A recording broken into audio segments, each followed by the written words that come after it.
and welcome back to a very solid experience. I'm your host, Chief the Bear.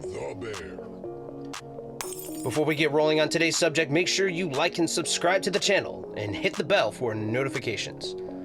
Full disclaimer, I've worked in a lot of productions and consumed a lot of content, but as a consumer, I'm doing in-depth reviews on different forms of content.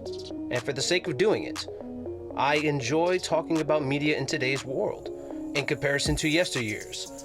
Speaking of which, I thought I would take the time to review a childhood movie of mine. The movie I'm talking about is Hackers.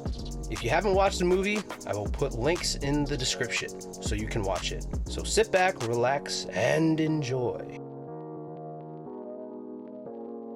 The story follows a guy named Dade Murphy. That's D-A-D-E.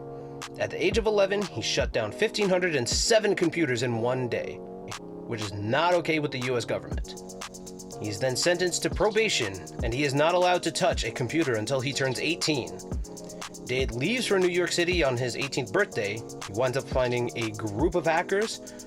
Then him and his group of friends discover a conspiracy to steal money from an oil company in which the squad gets blamed. And it's up to Dade and his group of rollerblading Power Rangers to save the day.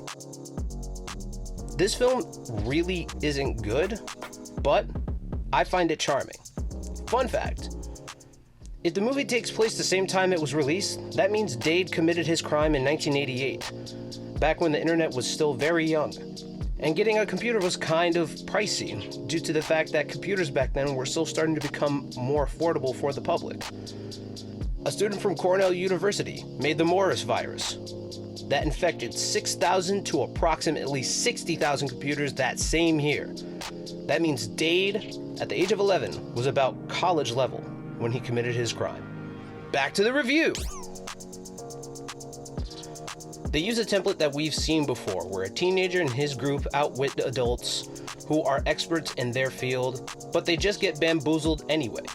The scenes bouncing in the middle of the film are confusing, the lines are pretty cheesy, and there are dub scenes that are a bit messy. There are a lot of cliches, and that's a part of what makes this film enjoyable. It's a fun and wild ride in the minds of high schoolers making trouble with fantastic visuals and great music. The scenes are creative and spunky, like how the movie shows Dade's thoughts through movies and comics. The characters have their own personalities and development, surviving the concrete jungle and trying to fit in their own clique without too much social skills either. So I'm going to give this one 7 out of 10 poofs. Thanks so much for watching. I'll see you next time.